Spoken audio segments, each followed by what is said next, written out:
I have never been murdered, so I completely lack experience in this area. But some people have been murdered, and they say it's a stressful experience, especially if those people are notoriously hard to kill. This is a list of 10 people who just wouldn't die.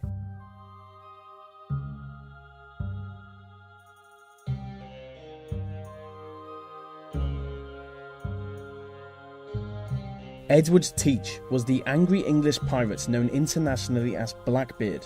Blackbeard was hated in many countries and on all 7 seas, but it was the governor of Virginia who ordered his assassination. Blackbeard was anchored at an island with his crew when he noticed 2 approaching ships, and in good time the pirates boarded their own ship and sailed out towards the others. They turned their cannons to the assassins and started blasting them with what I can only describe as a Donkey Kong load of cast iron. After 1/3 of the assassins were killed and one of the ships was destroyed, Blackbeard and co decided to board the other. When they boarded the ship, they were shocked by the number of men who emerged from below deck. Blackbeard found himself surrounded. The captain of the ship broke his sword, stabbing him. He was then slashed in the neck, which didn't slow him. He kept fighting until his last breath. He had been stabbed 20 times and shot 5. He was so hard to kill that they cut off his head just to make sure he was dead.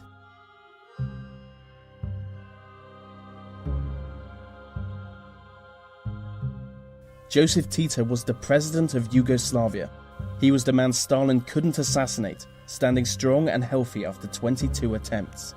In fact, some historians claim that Tito even had Stalin poisoned.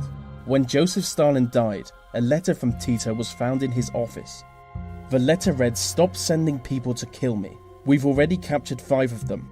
1 with a bomb and another with a rifle. If you don't stop sending killers, I'll send 1 to Moscow, and I won't have to send another." It reminds me of what the IRA said after they failed to assassinate British Prime Minister Margaret Thatcher. In a statement, they wrote, "Today we were unlucky, but remember, we only have to be lucky once."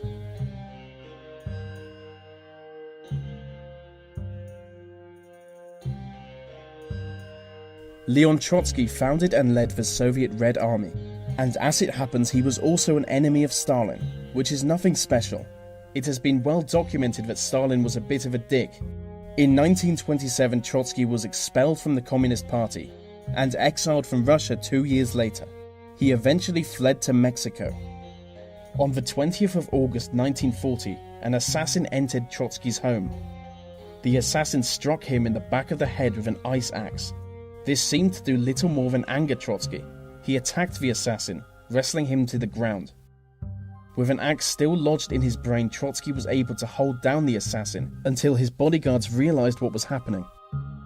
Which is just embarrassing for the assassin, especially considering Trotsky was 60 years old.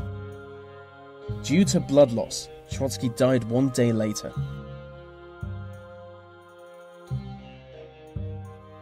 With the magical combo of being both a slave trader and a folk hero, Jim Bowie was world famous. He was so tough the Bowie knife was named after him.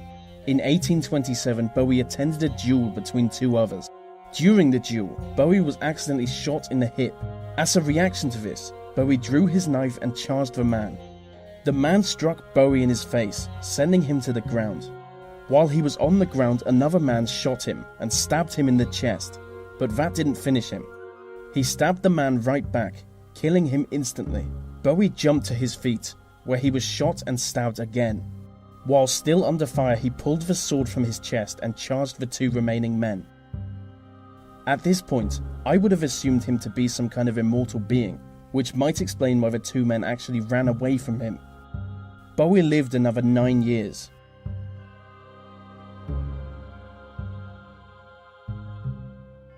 Pablo Escobar was Colombia's most notorious drug lord. He was known as the King of Cocaine, with an estimated net worth of $30 billion. Just like everyone else on this list, Escobar had a lot of enemies, partly because he regularly arranged the assassinations of judges and police officers. In 1993, a task force of American soldiers and Colombian police officers joined a large group of the families of Escobar's victims with the aim of killing Escobar. Long story short, they found him and immediately started firing their weapons at him. In a shootout that almost exhausted South America's bullet supplies, Pablo Escobar was chased across rooftops. After getting shot quite a lot of times, he shot himself through the head. He always told those close to him he would shoot himself through the ears rather than be captured.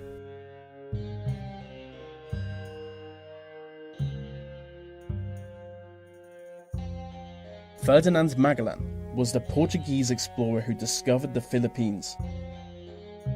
Magellan entered into a contract with a Filipino king where he agreed to kill Lapu-Lapu, king of the Matcan Islands.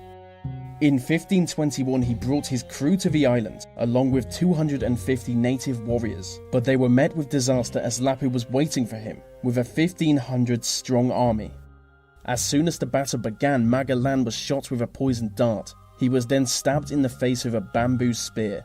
As he drew his sword, he was slashed several times, sending him falling to the ground. Even with him being repeatedly stabbed and bludgeoned by a large group of natives, it still took several minutes to kill him. According to local legend, Lapu-Lapu transformed into a statue after the battle, where he remains today.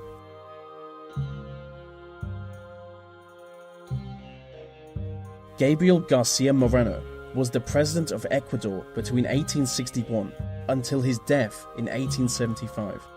Garcia was hated by liberals as he was basically a military dictator, so it was only a matter of time until someone ordered the hit. On August the 6th, he walked out of a Catholic cathedral to be met by a group of assassins. By use of machetes, they cut deep into his head. They cut off his left arm and right hand, but this wasn't even enough to send him to the ground. For that, they would have to shoot him 6 times. Before he lost his life, he was able to write the words "God does not die" in his own blood, which is literally bloody terrifying.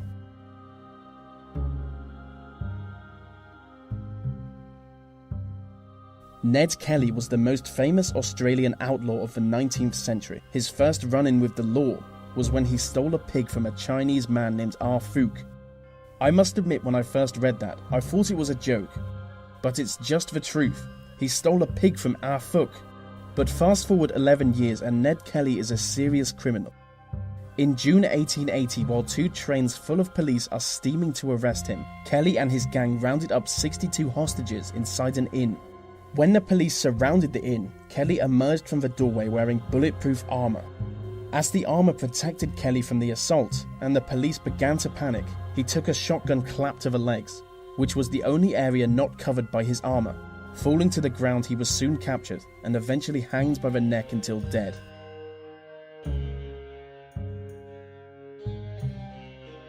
Fidel Castro was the socialist dictator of Cuba from the revolution up until 2008.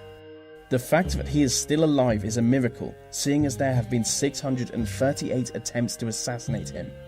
Many of these were by the CIA. They include an attempt to replace his cigars with a box of exploding ones. The closest they came to killing him was by use of a poisoned milkshake, and Castro's radio announcement booth was once rigged with poisoned gas. He is currently in his late 80s.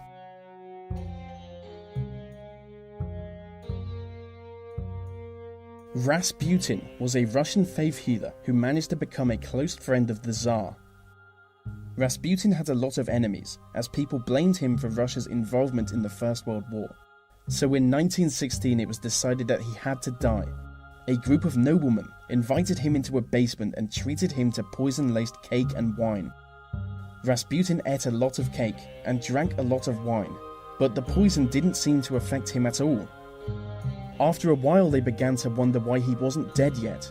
They soon realized that he was just having a good time, so they shot him in the back with a handgun. As Rasputin looked dead, they left the palace.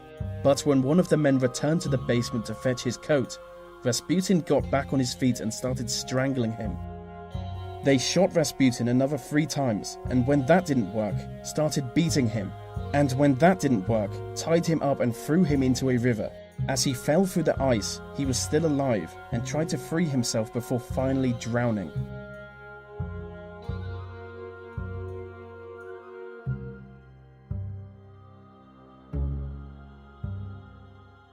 And so that brings us to the end of the list on 10 people who just wouldn't die. These videos take a lot of time to produce, so I really appreciate every like, comment, share, and new subscriber, as it really helps them reach more people.